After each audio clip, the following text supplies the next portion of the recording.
Let's talk about the forecast now. Scott Covert back in the Weather Center. We've got some chances for some severe weather. Maybe not the rest of this week, but come the weekend. Yeah, and I'm afraid going into the weekend, there's a lot going on from the Poto Balloon Festival. There's the Bear Holla Hootenanny. There's a Razorback game in town. There's a lot going on, and the weather inevitably going to impact us one way or the other. Let's see if we can get you up to speed with what we're tracking out there. Right now this evening, mostly cloudy skies across northwest Arkansas.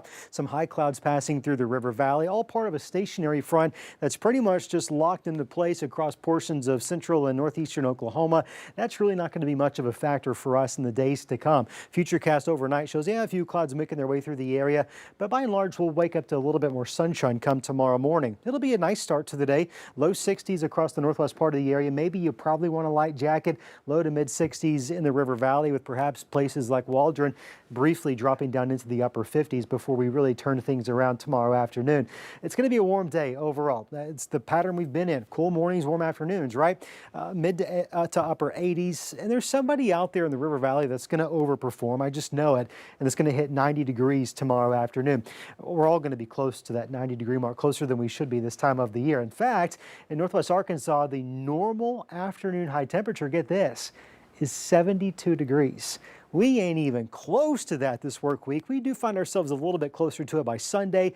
In the River Valley, 77 is the actual afternoon average high temperature for this time of the year, and we're 10 or 11 degrees above that this week. You'll notice we do find ourselves trending a little bit closer to it this weekend, but as you well know, when you get these pattern changes like this, a cold front, especially during our secondary severe weather season, yeah, that potential for severe weather is there. This the latest from the Storm Prediction Center, and it outlines a level 2 out of 5 risk for all of Arkansas and a good chunk of eastern Oklahoma. Now, there's a lot more questions than we have answers to. In the full spirit of transparency, I'll tell you, there's a lot of details out there that just haven't been ironed out. The models all have a little bit different idea of when the front comes. That's the biggest question I have, is what is the timing of that front? And the reason I'm really working diligently to find the answers to that, that's going to dictate what types of impacts we see. How strong do these storms get? It's all going to come down to the timing. This is one of hundreds of models. It's one that does pretty decent around here. So I'm showing it to you, but I would not make any decisions based off of this just yet. I would start thinking of potential backup plans. I heard from somebody planning their son's wedding outdoors this Saturday.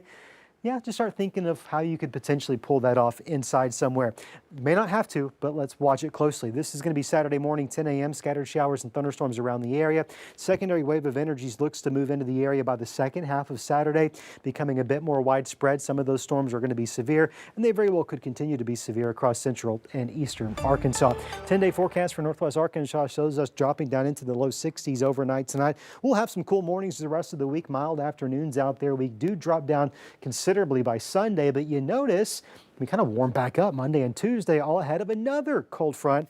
Likely the middle to second half of next week. That too could bring some additional rain and thunderstorm chances. Finally, we're starting to see a typical fall-like pattern. We start to see these fronts become a bit more frequent in nature. And what inevitably happens as these fronts keep coming, the fall-like temperatures, the cooler weather eventually wins out, despite the fact that Old Man Summer has been just hanging on for what feels like a really long time. Cooler weather knocking at our back door. Just need a little bit of patience between now and next week. Still looks good. All right, Scott, thanks.